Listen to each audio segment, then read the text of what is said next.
I would like to thank each and every one of you for your hard work and dedication to our cause. In reviewing this year's progress, let me say that we have been highly effective in conditioning the people's minds to accept our solution to the world's problems. Watch any big-budget war movie or take in a spy thriller, and you could walk away not knowing just how much your movie experience was shaped by the Pentagon or CIA.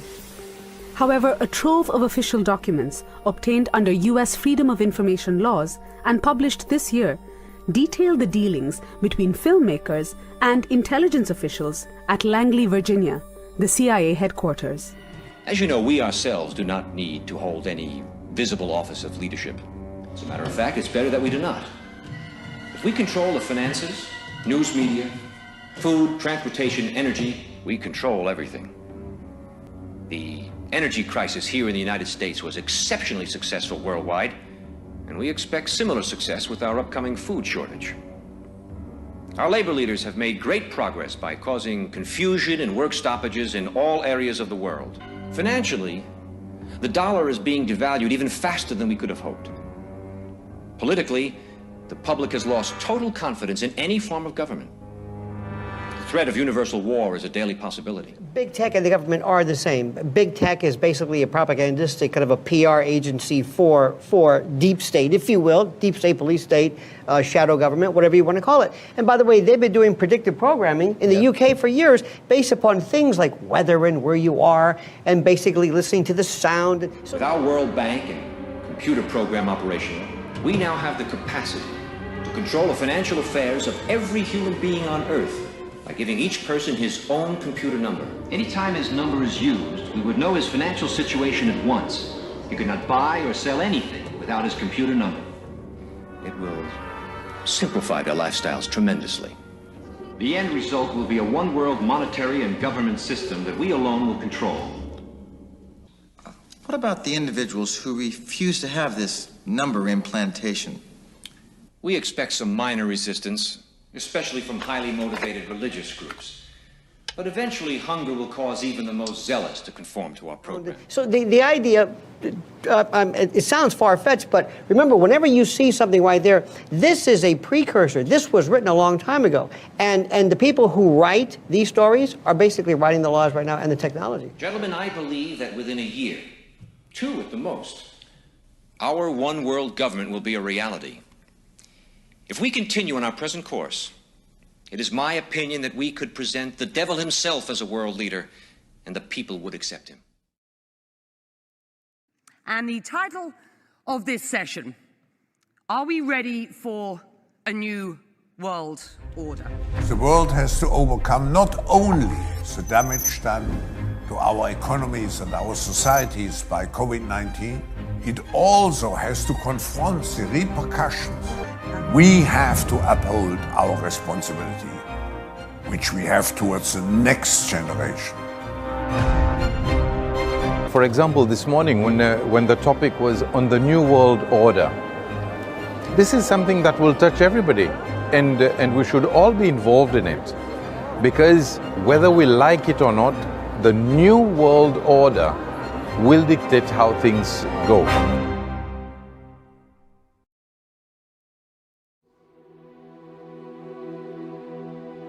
What you just witnessed is the goal and the objective of the New World Order: to subjugate and ultimately force the entire world to worship falsely. This is not some conspiracy theory, but a fulfillment of Bible prophecy. And he calls it all, both small and great, rich and poor, free and bond, to receive a mark in their right hand or in their foreheads, and that no man might buy or sell save he that had the mark. One may ask how the world will come to embrace a system that violates the conscience. By controlling every facet of an individual's life is the very basis of any tyrannical government.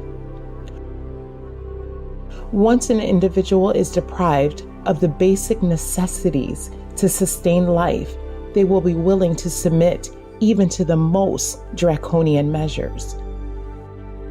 Introduce enough chaos by inflation, an energy crisis, food and fuel shortages, and it will lead to discontentment, civil unrest, and riots. Then establish order. Order out of chaos is their motto.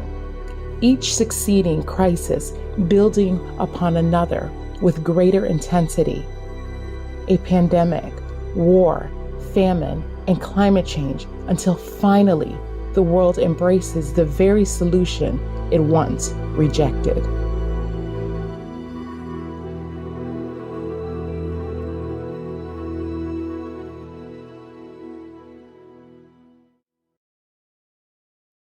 What underpins a world order is always the financial system. And what we're seeing in the world today, I think, is we are on the brink of a dramatic change where we are about to, and I'll say this boldly, we're about to abandon the traditional system of money and accounting and introduce a new one. Welcome back to Unfiltered. Listen, I've been warning you over and over, and now the Fed's saying the quiet part out loud. They want a digital currency. Ladies and gentlemen, it is the biggest surveillance tool you will ever see in human history.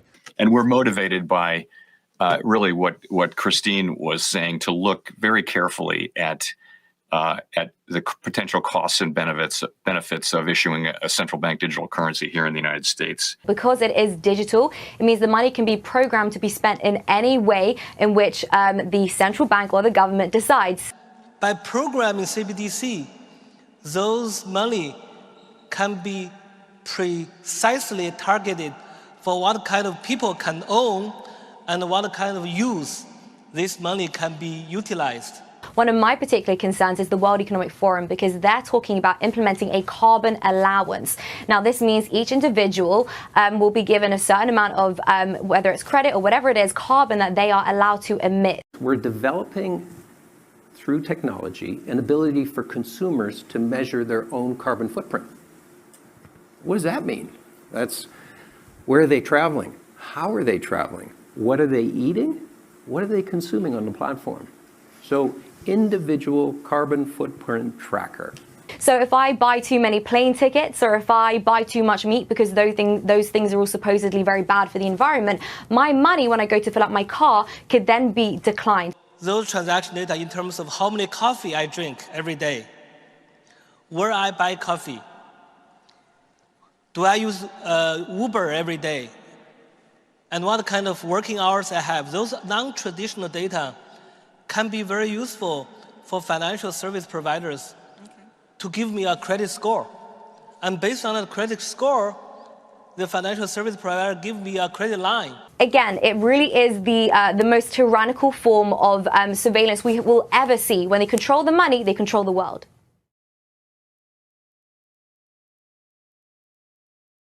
Let's have no illusions. We are in rough seas. A winter of global discontent is on the horizon. A cost of living crisis is raging, trust is crumbling, inequalities are exploding, and our planet is burning. We're facing a food pricing problem in 2022 that's creating havoc around the world. Well, if we don't get on top of this thing quickly, and I don't mean next year, I mean this year, you will have a food availability problem in 2023, and that's going to be hell on. Could see the biggest labor strike in U.S. history. It would leave 7,000 trains parked. And that would lead to major problems getting fertilizer to farms, food to grocery stores before it spoils, coal and oil to furnaces, parts to car plants, lumber to home builders. And all of that could cause shortages of just about everything and send sky-high prices to the stratosphere.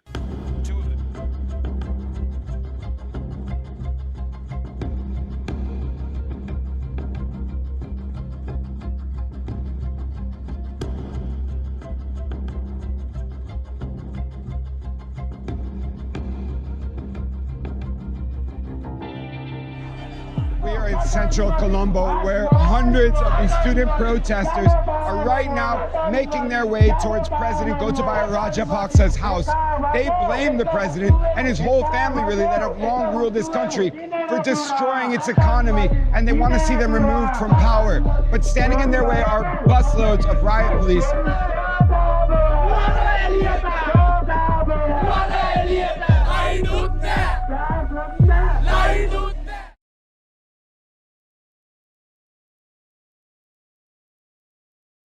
President Biden is using his strongest language yet to describe the nuclear threat from Russia. At a Democratic fundraiser on Thursday, the president saying the U.S. has not faced the, quote, prospect of Armageddon since the Cuban Missile Crisis. So there's been a nuclear attack.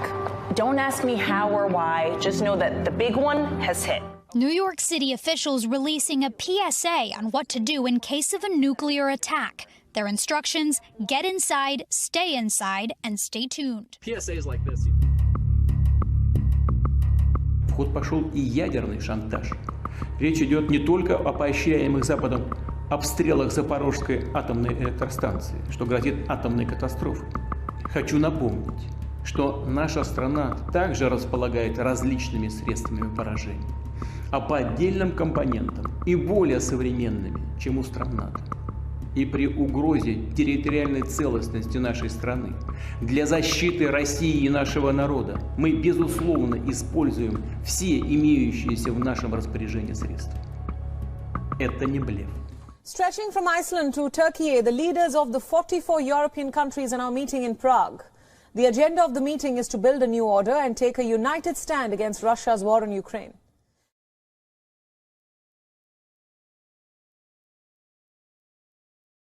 For years, Tower Rock has been a monument you've had to admire from afar. But because of these low water levels in the Mississippi River, now you can get as close as you want. Now, with the record-breaking drought in Europe and what it's revealing, water levels across much of the continent are at the lowest they've been in centuries, and historical artifacts once submerged are now being uncovered.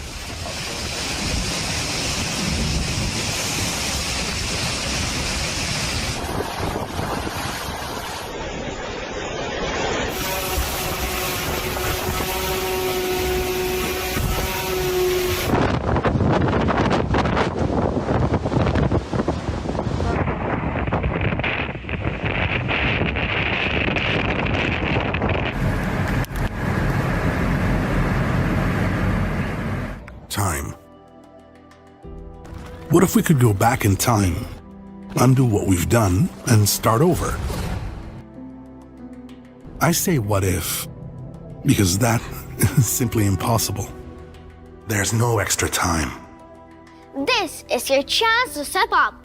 To turn pledges to action and put our future back on the right track. From making climate pledges to taking action, we are running out of time. Reaching net zero and achieving resilience will rely on radical collaboration across sectors, regions, and organizations. BCG is proud to be the exclusive consulting partner for COP27, hosted by the Egyptian government in Sharm el-Sheikh. This forum will allow us to continue addressing the biggest challenge of our time: climate.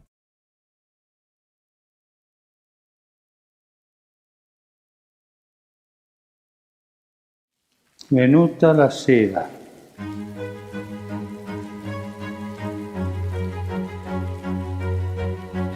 Fitte tenebre si sono addensate sulle nostre piazze, strade e città. We've closed all the churches in England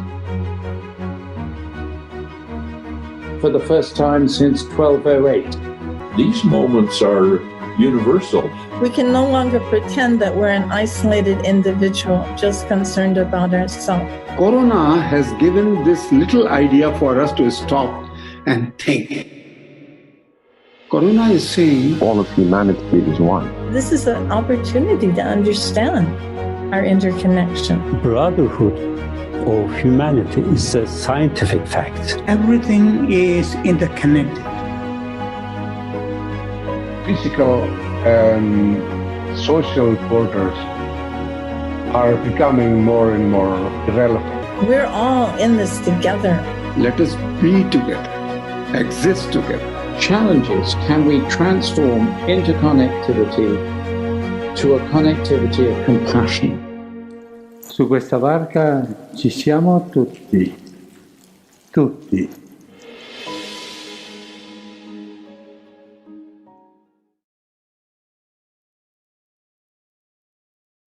Beloved, has Christ sent a messenger here today? For what purpose? To gather you to Him. For what purpose? to tell you, to warn you, it's time to gather. Have you heard a message of warning, one of instruction? How will you respond to it? No joke here, friend. Tomorrow is not promised. We hear sermons, appeals. Oh, praise God, we sing church. But after church, we go right back as if we did not hear the words of appeal, the strong alarm of warning. Gather. Fasting and praying. Gather. Personal daily devotion. Gather. Country living, food on your property. Gather. To Christ, victory over sin. Gather. It's time for evangelism. We're living in the gathering time, not scattering time, the gathering time.